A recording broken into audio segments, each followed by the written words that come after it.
नमस्ते dear students, welcome to all. स्वागत है आप सभी का पीटी एजुकेशन पे एक बार फिर से। मेरा नाम है राहुल हंस चौधरी और आज प्रेस इन्फॉर्मेशन ब्यूरो एनालिसिस में जो हम कवर अप करने जा रहे हैं, सबसे पहले हम बात करेंगे दुर्गा पूजा के ऊपर, जो कि आईसीएच लिस्ट, जो यूनेस्को की लिस्ट है, इंटेंजिबल कल्चरल हेरिटेज लिस्ट, उसमें शामिल हुआ है। 14वें नंबर पे ये, मतलब ऐसे 14 एलिमेंट्स अब टोटल हो चुके हैं भारत की तरफ से। सेकंड, हम बात करेंगे सिक्स्थ शेड्यूल के ऊपर में, और इसको लेके अभी हाल फिलहाल जो डिमांड आ रही है भारत के एक पर्टिकुलर रीजन पे, उस पर बात करेंगे। थोड़ी देर में हम सभी चीज़ों पे बिल्कुल अच्छे तरीके से चर्चा करेंगे, उसका विश्लेषण करेंगे। Third, we are going to talk about first green hydrogen micro grid project, बहुत इंपॉर्टेंट है, एनटीपीसी द्वारा किया गया है। Fourth, SFBs, PBs and RBI. Basically SFBs क्या है? Small finance bank. पीबीज क्या है? Payment banks. और आरबीआई, तो इनके बीच में क्या हो रहा है ये सब देखेंगे। Then statehood day of Goa, वैसे तो 30 मई को मनाया जाता है, लेकिन क्यों अभी मैं लेके आया हूँ इस पर भी बात करेंगे। And after that person in news, that is Sardar Vallabh bhai Patel, right. And then MCQs for the practice. तो चलिए शुरू करते हैं। आज के सेशन में आप मेरे साथ ये सारी चीज़ें कवर अप करेंगे अलॉन्ग विद द 3 एमसीक्यूज। और आज का सेशन कंप्लीट होते होते 14 एमसीक्यूज हम कर चुके हैं, 3 और मिला के हमारे 17 एमसीक्यूज इस वीक के हो जाएंगे।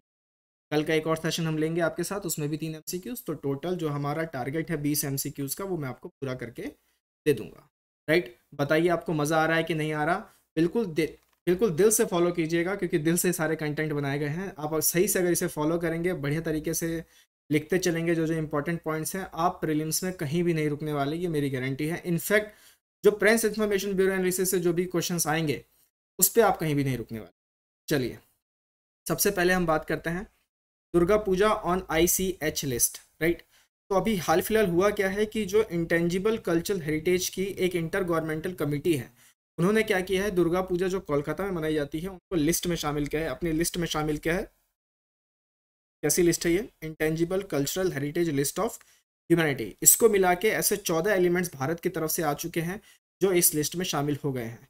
इस लिस्ट को रिप्रेजेंट कौन करता है? तो यूनेस्को करता है। अब इससे होता क्या है, ये जब लिस्ट यूनेस्को लेगा तो वर्ल्ड लेवल पे वो चीज़ें जाएंगी, वर्ल्ड लेवल के लोग उसे जानेंगे, विश्व के जो मंच पटल पे काफ़ी लोग जब जानेंगे, तो जो लोकल कम्युनिटीज़ उसे सेलिब्रेट कर रही थी उनको एक एनकरेज मिलेगा। यार देखो हमारा फेस्टिवल देखो कहाँ पहुँच गया, अब बहुत बड़े बड़े लोग, इधर से पोलैंड, उधर से फ्रांसीसी, ये सब लोग इस फेस्टिवल की बात करते हैं, इस कल्चर की बात करते हैं, इस हेरिटेज की बात करते हैं, और एक किसका है, ये हम लोगों से है। समझ रहे हैं? तो इस तरीके से एक एनकरेजमेंट मिलती है। फिर क्या होगा कि लोग इसे बहुत और धूमधाम से मनाना स्टार्ट करेंगे। जैसे इसको मैं सिंपली ये कहूँ कि अगर आप जितने अच्छे तरीके से मेरे ये सेशंस को देखेंगे, तो मैं और मोटिवेट हो जाऊंगा। फिर मैं सोचूंगा यार कि अब मैं तो डेली एक वीडियो डालता था, चलो डेली 2 वीडियो डालो, ठीक है, क्योंकि आप लव एंड सपोर्ट दे रहे हैं तो मोटिवेशन मिल जाता है, राइट। तो मोटिवेशन जो है बहुत ज़्यादा ज़रूरी होती है किसी भी ऑर्गेनाइजेशंस में भी, साथ ही साथ कहीं पे भी मोटिवेशन थोड़ा सा चाहिए होता है, इंटरनली भी और एक्सटर्नली भी, राइट।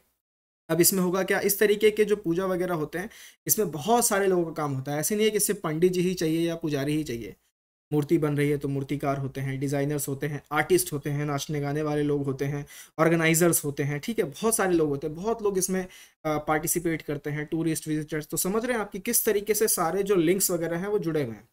थोड़े दुर्गा पूजा पे अगर बात कर ले, तो ये 5 दिन का फेस्टिवल होता है, जो कि नवरात्रि के 5वें जो रात है उससे शुरू हो जाता है और 10वीं दिन तक जाता है, जिसे दशमी भी कहा जाता है। इस समय के दौरान लोग कलेक्टिवली पूजा पाठ करते हैं भगवान की और माँ दुर्गा की। उसके बाद उन्हें शक्ति भी कहा जाता है, because she has been regarded as a feminine energy of the cosmos, right. अब बंगाल से ये आया है, बंगाल की जो कम्युनिटी है बड़ी कम्युनिटी है। इनफैक्ट भारत में आई थिंक इंग्लिश और हिंदी के बाद बंगाली ही सबसे ज़्यादा बोले जाने वाली भाषा है, राइट। तो उस लिहाज से भी इंपॉर्टेंट हो जाता है। क्लियर है? तो ये आपको याद रहेगा, Durga Puja on ICH list. अब आईसीएच क्या है? Intangible cultural heritage. तो यूनेस्को कहता है कि ये जो इंटेंजिबल कल्चरल हेरिटेज है, कोई अगर आपसे पूछे कि ये है क्या, तो बेसिकली इनमें वो ट्रेडिशंस, वो लिविंग एक्सप्रेशंस इनहेरिटेड हैं जो एंसेस्टर्स से लिए गए हैं, जो हमारे जो पूर्वज थे, जो वंशज थे, उनसे हमने लिए हैं, जिसमें ओरल ट्रेडिशंस भी हो गए, परफॉर्मिंग आर्ट्स भी हो गए, सोशल प्रैक्टिसेस भी हो गई, फेस्टिव इवेंट्स भी हो गए, knowledge and practices concerning nature भी हो गया। तो काफ़ी सारी चीज़ें जो हैं हमने अगर अपने डिसेंडेंट्स या अपने क्या कहते हैं एंसेस्टर्स से जो इनहेरिट किए हैं, उनका जो लिविंग एक्सप्रेशन जो आप आज देख रहे हैं ट्रेडिशंस के रूप में, कस्टम्स के रूप में, रिचुअल्स के रूप में, उनको कहा जाता है इंटेंजिबल कल्चरल हेरिटेज। क्लियर है? कब आया था ये लिस्ट? 2008 में आया था। 2003 में कन्वेंशन इसको लेके हुआ था, उसके बाद 2008 में इसे एस्टेब्लिश कर दिया गया। I hope this is all clear to you guys, right. अब 13 नाम मैं आपको दिखा देता हूँ। 14th नेम पे आप दुर्गा पूजा यहाँ पे लिख लीजिए। इस टेबल को हम कर देंगे। अब यहाँ देख लेते हैं फटाफट। एक तो है वैदिक चैंटिंग, रामलीला, कुटियाटम जो कि एक संस्कृत थिएटर है, Ramman religious festival and ritual theatre of Garhwal Himalayas, Mudiyettu ritual theatre and dance drama of Kerala, Kalbelia folk songs and dances of Rajasthan, Chhau dance, बताइए मुझे छाऊ डांस कहाँ से है, Buddhist chanting of Ladakh, recitation of sacred Buddhist text in the trans Himalayan Ladakh region Jammu and Kashmir India, Sankirtana, ritual singing drumming and dancing of Manipur, traditional brass and copper craft of utensil making among the theaters, yoga, Navroz, Kumbh Mela and finally Durga Puja. Clear है दोस्तों? चलिए दूसरी story पे आते हैं, that is the 6th schedule. तो 6th schedule से related Bharat संविधान में एक अनुच्छेद है, अनुच्छेद 244। क्या कहता है ये? अनुच्छेद 244 के तहत 6th शेड्यूल में ऐसे ऐसे मतलब ऐसे आप कह सकते हैं ऐसे एडमिनिस्ट्रेटिव डिविजन्स बनाए गए हैं जो ऑटोनोमस हैं, राइट। उनको नाम क्या दिया गया है? उनको नाम दिया गया है ऑटोनोमस डिस्ट्रिक्ट काउंसिल्स। अब उनमें क्या है? उनमें जैसे उनको एक लेजिस्लेटिव ऑटोनॉमी है, जुडिशियल ऑटोनॉमी है उनके पास, एडमिनिस्ट्रेटिव ऑटोनॉमी। तो मेन बात तो क्लियर हो गई कि शेड्यूल 6 के अंदर जो आर्टिकल 44 है वो क्या करता है? किसी तरीके की स्वायत्तता देता है। अब स्वायत्तता किस चीज़ में? एडमिनिस्ट्रेटिव पार्ट, जिसमें लेजिस्लेटिव ऑटोनॉमी आ गई, जुडिशियल ऑटोनॉमी आ गई, एडमिनिस्ट्रेटिव ऑटोनॉमी। अब है क्या कि 6th शेड्यूल में जो स्पेशल प्रोविजंस है, ये एडमिनिस्ट्रेशन किसकी करता है? ट्राइबल एरियाज की करता है। और इसमें 4 ऐसे राज्यों के नाम लिखे गए हैं, ये हमने पहले भी डिस्कस किया हुआ है। तो 6th schedule contains special provisions for the administration of tribal areas in the 4 north eastern states, जिसमें आपका आ गया आसाम, मेघालय, त्रिपुरा और मिजोरम। इसको याद रखने का मैंने आपको तरीका भी बताया था, AMTM आप याद रख लीजिएगा, AMTM से आपको आसानी हो जाए। क्लियर है? तो अनुच्छेद 244 क्या करता है? फॉर्मेशन करता है किस चीज़ का? ऑटोनॉमस एडमिनिस्ट्रेटिव डिविजन्स का। किस बेसिस पे? लेजिस्लेटिव, जुडिशियल, एडमिनिस्ट्रेटिव में 4 राज्य हैं जिनका जो ट्राइबल एरियाज के अंदर आते हैं, 6th शेड्यूल के अंदर आते हैं, उनके एडमिनिस्ट्रेशन को देखता है। अब हर एक जो ऑटोनॉमस डिस्ट्रिक्ट है वो रिप्रेजेंट किया जाता है डिस्ट्रिक्ट काउंसिल से। हर डिस्ट्रिक्ट काउंसिल में है 30 मेंबर, जिसमें 4 तो होते हैं नॉमिनेटेड बाय द गवर्नर, क्योंकि गवर्नर ही इन सब चीज़ों को देखते हैं, और बाकी 26 होते हैं elected on the basis of adult franchise. Clear? अब जो इलेक्टेड मेंबर्स होते हैं वो 5 साल के लिए अपना कार्यभार संभालते हैं, unless the council is dissolved earlier.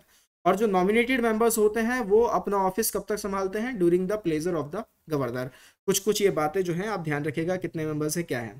Next अगर हम बात करें, the district and regional councils administer the areas under their jurisdiction. They can make laws on certain specified matters like land, forest, canal water, shifting cultivation, village administration, inheritance of property, marriage and divorce, social customs and so on. तो इन सब चीज़ों पे जो है कानून बनाई जा सकती है, किसके किन एरियाज में? ये जो ऑटोनोमस डिस्ट्रिक्ट काउंसिल्स के तहत जो एरियाज आते हैं उनको लेके। लेकिन ये सब जब आप कानून बनाएंगे तो इनमें क्या होगा? एक प्रायर एसेंट चाहिए होगा, किसका? गवर्नर का। But all such laws require the assent of the governor. The district council can establish, construct और manage primary schools, dispensaries, markets, ferries, fisheries, roads और so on in the district. They are empowered to assess and collect land revenue and to impose certain specified taxes. Right? तो ये सारा का सारा जो जिम्मा है ना वो किसको दे दिया गया है? डिस्ट्रिक्ट काउंसिल्स के जो मेंबर्स वगैरह उन सबको। रिसेंटली अभी हाल फिलहाल में ये न्यूज़ में क्यों लेके आया हूँ, 6th शेड्यूल आपको क्यों पढ़ा रहा हूँ, क्या जरूरत पड़ गई सर 6th शेड्यूल को पढ़ाने की? हाल फिलहाल एक डिमांड आई है। क्या डिमांड आई है? संसद में एक डिमांड आई है कि जो लद्दाख जो अब यूटी है उसको 6th शेड्यूल में जो है वो शामिल कर देना चाहिए, due to safeguarding the land, employment and cultural identity of the local population of the Ladakh. Clear? अब ऐसा क्यों कह रहे हैं वो लोग? लद्दाख वाले ऐसे क्यों डिमांड मांग रहे हैं कि भाई हमें शेड्यूल 6 में 6th शेड्यूल में हमें डालिए? उसका रीज़न ये है कि जो NCST है, यानी कि national commission for schedule tribes, जो कि एक कॉन्स्टिट्यूशनल बॉडी है, उन्होंने रिकमेंड किया है कि जो लद्दाख जो यूटी है उन्हें 6th शेड्यूल में आप डाल दीजिए। क्यों? उन्होंने एक जो अपनी स्टडी या जो भी किया होगा उन्होंने बोला कि लद्दाख की पॉपुलेशन में 90% जो पॉपुलेशन है वो ट्राइबल है। The primary scheduled tribes in Ladakh are Balti Beda, boat जिसे बोटो भी कह सकते हैं, ब्रोकपा, द्रोकपा, दर्द, शिन, चांगपा, गैरा, मौन, पुरिकपा, ये सारे के सारे थोड़े से ना इनके ट्राइब्स वगैरह के नाम आप ध्यान रखिएगा। कई बार क्या होता है यहाँ पे ट्राइब्स होते हैं और यहाँ पे स्टेट होते हैं और मैच वगैरह करने को आते हैं एग्जाम में, तो ये थोड़े थोड़े नाम जो ना एक बार इससे गो थ्रू हो जाए ताकि आपको ध्यान रहे, सबकॉन्शियस माइंड में कहीं रहेगा, तो अगर आप हिट भी करेंगे ना प्रीलिम्स वगैरह में तो बिल्कुल सही जाके हिट होगा, राइट। तो ये थोड़ा सा टेक्निक वगैरह होता है चीज़ों को याद रखने का। So this is the sixth schedule, this is the second story that we had cover so far in today's session. तीसरे पे आते हैं, that is first green hydrogen micro grid project. अब क्या हुआ है, जो एनटीपीसी, अब जानते हैं एनटीपीसी मिनिस्ट्री ऑफ पावर के तहत आती है, भारत में कंपनी है, ठीक है, 1975 में स्टैब्लिश की गई थी। तो जो एनटीपीसी है उन्होंने क्या किया, देश का जो पहला green hydrogen micro grid project है वो अवार्ड किया है, कहाँ पर, सिमाद्री में, जो कि कहाँ है, विशाखापट्टनम के पास, आंध्र प्रदेश में। This unique project configuration is designed in house by the NTPC. तो सबसे बड़ी खास बात क्या है कि इन हाउस डिजाइन किया गया है। It would be a precursor to a large scale hydrogen energy storage projects. Basically क्या है कि हाइड्रोजन को पुश किया जा रहा है, और हाइड्रोजन को क्यों पुश किया जा रहा है, क्योंकि जो भारत ने विजन लिया है कि हम देखो भाई 2070 तक कार्बन न्यूट्रल हो जाएंगे, उसको कहीं ना कहीं ये बूस्ट करता है, उसके साथ कहीं ना कहीं अलाइन होता है। A solid oxide fuel cell जिसका इसमें इस्तेमाल किया गया है, जो कि क्या करेगा, जो इसमें फ्यूल है, हाइड्रोजन है ना, वो ऑक्सीडाइजिंग जो फ्यूल है उसको कन्वर्ट करेगा किसमें, इलेक्ट्रिसिटी में, इलेक्ट्रिसिटी जनरेट करेगा। और वो किस मदद से होगा, तो ये थोड़ा सा जो ना ये वेरी इंपॉर्टेंट हो जाता है, सॉलिड ऑक्साइड फ्यूल सेल इस काम में आता है। Basically it is a electrochemical conversion device that produces electricity directly from oxidising a fuel. तो ये कुछ कुछ चीज़ें आप थोड़ा सा ध्यान रखना। अब सिग्निफिकेंस आप समझ ही चुके होंगे, भारत के अंदर में क्लीन एनर्जी डेवलपमेंट को बूस्ट किया जाना चाहिए। अगर ये होता है तो फिर जो क्लाइमेट चेंज जो चीज़ें हो रही हैं, हम उससे मिटिगेट करने में एक स्टेप और अच्छा एक कदम और रख लेंगे। उसके बाद भारत में जो एनर्जी सिक्योरिटी है वो भी एनहांस होती है, और हाइड्रोजन फ्यूल कहीं ना कहीं गेम चेंजर हो सकता है एनर्जी सिक्योरिटी को लेके। इस वजह से नेशनल ग्रीन हाइड्रोजन मिशन करके भी लॉन्च किया था सरकार ने, हमने पूरा डिस्कस किया हुआ है हाइड्रोजन में, हमने हर हाइड्रोजन पे बात की हुई है, black hydrogen, grey hydrogen, right. अब ये सारी चीज़ें हैं, इनसे क्या होता है, क्लीन फ्यूल्स जो होती हैं वो प्रमोट होता है। क्लियर है। So first green hydrogen microgrid project कहाँ पर, आंध्र प्रदेश में, ये आपको ध्यान रखना है, बाय एनटीपीसी। नेक्स्ट बात करते हैं एसएफबीज, पीबीज एंड आरबीआई, बहुत इंपॉर्टेंट है, ठीक है, ध्यान से सुन लीजिए, आपको सारा समझ में आ जाएगा, इतना बड़ा देखने की जरूरत नहीं है, बस सुन लीजिए ध्यान से। हुआ क्या है कि आरबीआई ने पेमेंट बैंक और स्मॉल फाइनेंस बैंक, इन दोनों को बोला है कि आप जो गवर्नमेंट की जो एजेंसी हैं उनके बिजनेसेस को कंडक्ट कर सकते हैं, लेकिन आरबीआई ने बोला शर्त है हमारी। लोगों ने बोला क्या शर्त है साहब, तो उन्होंने बोला शर्त यह है कि आप जो भी पेमेंट बैंक और स्मॉल फाइनेंस बैंक हैं वो पीसीए फ्रेमवर्क या किसी भी मॉरेटोरियम के अंडर नहीं आने चाहिए। अगर आप आ रहे हैं तो आपको ऐसा कोई अनुमति नहीं है, अगर आप नहीं आ रहे हैं तो आप गवर्नमेंट एजेंसी की जो बिजनेसेस हैं उनको कंडक्ट कर सकते हैं। अब सवाल यहाँ पे ये उठता है कि गवर्नमेंट की कौन सी एजेंसी भैया, किसको कहोगे गवर्नमेंट की एजेंसी, राइट। तो जो गवर्नमेंट की एजेंसी है वो डिपेंड करेगी सेंट्रल गवर्नमेंट डिपार्टमेंट्स और स्टेट गवर्नमेंट डिपार्टमेंट्स के ऊपर है, nothing beyond that. The bank can now participate in government and other large corporations issued request for proposals, primary auctions, fixed rate, यानी ये सारे काम जो सरकार कर रही थी, अब उसमें ये पेमेंट बैंक और स्मॉल फाइनेंस बैंक भी हिस्सेदारी कर सकते हैं, पार्टिसिपेट कर सकते हैं, जैसे variable rate repos, reverse repos, along with participation in marginal standing facility, ये सारे।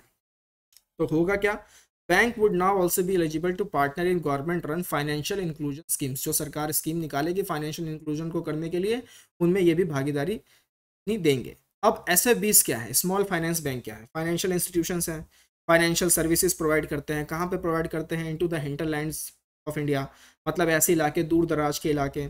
अब पहले तो ये क्या किस तरीके से लिस्टेड होते हैं, they are registered as a public limited company under the companies act of 2013। These banks, like other commercial banks, can engage all basic banking activities such as lending and accepting deposits वगैरह वगैरह। अब इनके फिर इनको बनाया क्यों गया तो नचिकेत मोर साहब थे, उनकी कमेटी बैठी और उन्होंने रिकमेंड किया कि देखो भाई, वित्तीय समावेश करने के लिए यानी कि फाइनेंशियल इंक्लूजन करने के लिए एसएफबीज को लाया जाना चाहिए। स्मॉल फाइनेंस बैंक का बस एक ही रिस्ट्रिक्शन है कि वो ज़्यादा बड़े लोन आपको नहीं दे सकती, जैसे कि शेड्यूल्ड बैंक्स, कमर्शियल बैंक्स देते हैं। कैन नॉट फ्लोट सब्सिडरीज और ट्रेड इन हाईटेक प्रोडक्ट्स, ये भी नहीं कर सकती, राइट। अब पीबीज पे बात कर लेते हैं, पेमेंट बैंक्स पे। Payment banks were established to promote financial inclusion by offering modest saving accounts or payment remittances services to migratory labor workforce, low-income households, small enterprises, and other unorganized sector entities and other use. समझ आया? Payment bank इसलिए लाया गया था saving accounts को boost करने के लिए, रेमिटेंसेस वगैरह जो कि माइग्रेटरी, हमारे जो माइग्रेटरी लेबर वर्कफोर्स है, जैसे कि केरला के काफ़ी लोग गल्फ कंट्रीज में होते हैं, पैसा भेजते हैं, तो उन सब चीज़ों के लिए these banks can accept a restricted deposit which is now capped at 2 lakh rupees per person but could not be raised in the future. These banks are unable to provide loans. ये आपको loan नहीं देंगे, ना कोई credit card देंगे. Banks of this type can handle both current and saving accounts. Payments bank can provide ATM and debit cards as well as online and mobile banking. जैसे Paytm का payment bank है. Clear है? चलिए, अब आप देखेंगे कि पेमेंट बैंक और स्मॉल फाइनेंस बैंक की कुछ कुछ सर्विसेज तो सिमिलर हैं, लेकिन डिफरेंसेस पे बात कर लेते हैं, क्योंकि सिमिलैरिटी कभी भी यूपीएससी नहीं पूछता है. यूपीएससी का अगर आप ट्रेंड देखेंगे तो यूपीएससी सिमिलैरिटी नहीं पूछता है, डिफरेंस पूछता है ज़्यादातर. ठीक है, तो एक एक करके डिफरेंस देख लेते हैं. पेमेंट बैंक जो है डिपॉजिट एक्सेप्ट कर सकता है, लेकिन 1 लाख पर individual customer only. Small finance bank कोई भी अमाउंट चलेगा. Can't land in any form, उधारी आपको नहीं दे सकते हैं, दे तो सकते हैं लेकिन स्मॉल लैंडिंग आपको मिलेगी.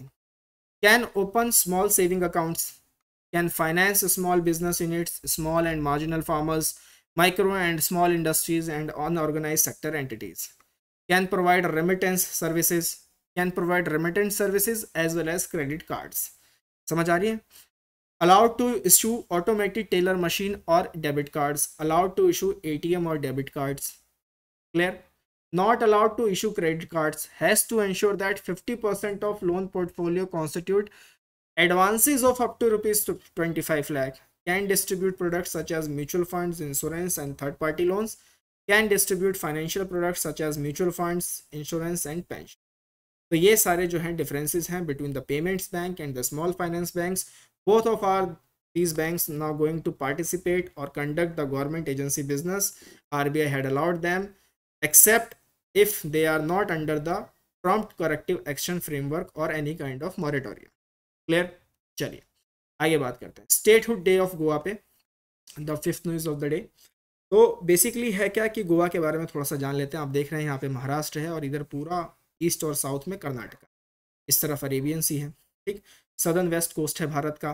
कोंकण इन्हें कहा जाता है. This is basically called as Konkan reason.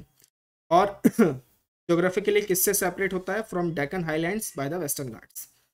Konkani is one of the 22 languages from the 8th schedule. कब एडिट किया गया था? तो 71st अमेंडमेंट एक्ट 1992 के द्वारा, along with Manipuri and Nepali language. It is surrounded by Maharashtra to the north and Karnataka to the east and south with Arabian sea forming its western coast. अब इसमें जो हाईएस्ट पॉइंट है वो क्या है? सोंसोगोर है. गोवा में 7 तरह की मेजर नदियां हैं. जुआरी, मांडोवी जिसे मादेई कहते हैं, तिरखोल, छपोरा, गलगीबाग, कुमार जुआ, कैनल, तलपोना एंड सल. तो ये सारे 7 नदियां हैं. Most of Goa soil cover is made up of laterites, laterite से बने हैं.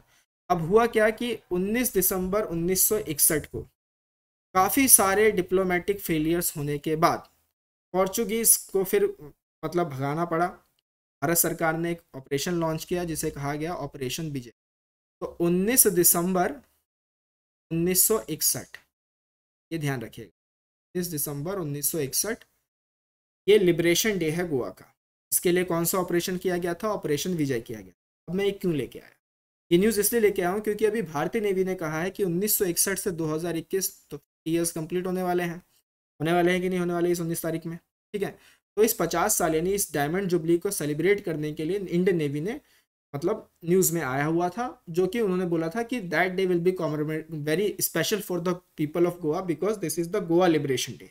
तो आप भी थोड़ा सा ध्यान रखिएगा, this is the Goa liberation day. And annexed Daman and Diu and Goa with the Indian mainland on 19th December 1961. The day marks the occasion when the Indian Armed Forces freed Goa in 1961 from 450 years of the Portuguese rule. क्योंकि पुर्तगालियों ने तो जाने से मना कर दिया था, बोला भाई ये तो हमारा ही इलाका, ये तो हमारा ही है, तुम अपने में रहो, ये हमें दे दो. तो ऐसे कैसे? ठीक. और जिन्होंने अलग किया अभी हम बताते हैं, मतलब जिन्होंने ये चीज़ कार्रवाई की न तो बाल्कनाइजेशन ऑफ भारत होने वाला था, उन्होंने रोका, उस पर भी हम अभी आएंगे। On 30th May 1987 the territory was split and Goa was formed. Daman and Diu remained a union territory, hence 30th May is celebrated as the statehood day of Goa. 30 मई क्या होता है? स्टेटहुड डे ऑफ गोवा 1987, ये ध्यान रखना है। 19 दिसंबर 1961 liberation day of Goa. Clear है? जिसको 50 साल अभी कंप्लीट हो जाएंगे। Next we are going to talk about the iron man of India, Sardar Vallabh bhai Patel. तो Sardar Vallabh bhai Patel was born on 31st October 1875 in the Nadiad, Gujarat. तो नाडियाड गुजरात में इनका जन्म हुआ। He was the first home minister and the first deputy prime minister of India. बहुत सारी constituent assemblies की committee इन्होंने हेड की है, जैसे कि advisory committee on fundamental rights, committee on minorities and tribal excluded areas, provincial constitution committee. He worked extensively against alcohol consumption, untouchability, caste discrimination, and for women emancipation in Gujarat and outside. That's why इनको जो सरदार का title था वो वहाँ की औरतों ने ही दिया था। सरदार मतलब चीफ। एक मूवी भी है बहुत अच्छी, सरदार, स्टार्ड बाय परेश रावल, देखिएगा जरूर, पूरा इन्हीं के ऊपर बेस्ड है। Integrated the farmers cause in Kheda Satyagraha 1918 and Bardoli Satyagraha 1928 with the national freedom movement. इनको एक और नाम से जाना जाता है, patron saint of India civil servant, as he established the modern all India civil services system. Sardar Vallabh bhai Patel stitched the princely states along with the British Indian territory and prevented the balkanisation of India. यही थे वो। This is the reason why he was also known as iron man of. Clear है दोस्तों?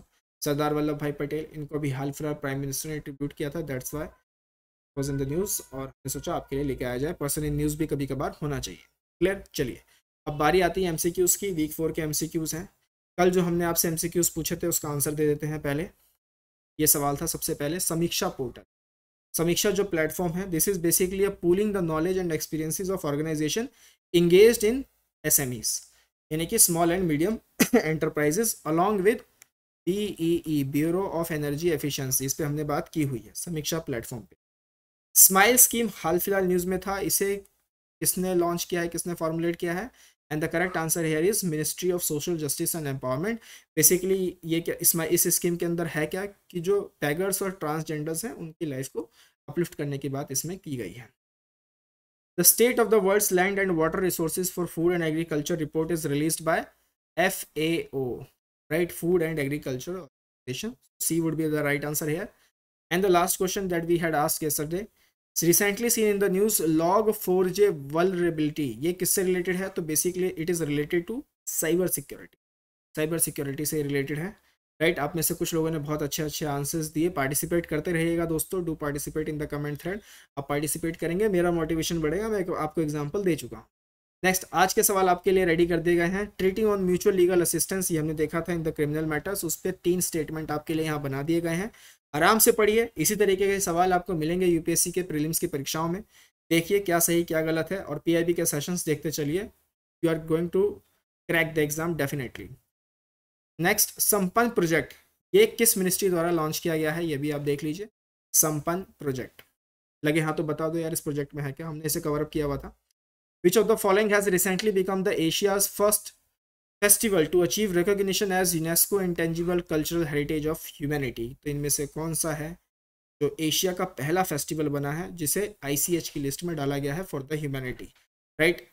PT के subscription courses on है दोस्तों। Level 1 है CA booster premium, level 2 है पावर ऑफ 10।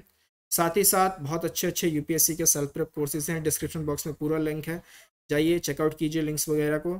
सिविल तपस्या का पोर्टल है, स्टडी मटेरियल्स हैं यहाँ पे, करंट अफेयर्स है with regular updates, the Hindu के रेगुलर एनालिसिस हैं, डाउनलोडेबल पीडीएफ्स हैं, यूपीएससी के पास्ट पेपर्स के एग्जाम एनालिसिस हैं, और साथ ही साथ बहुत सारे एमसीक्यूज हैं for practice, right? Because practice makes a man perfect. चलिए मिलेंगे अगले सेशन में दोस्तों। टिल देन टेक केयर, नमस्ते, जय हिंद।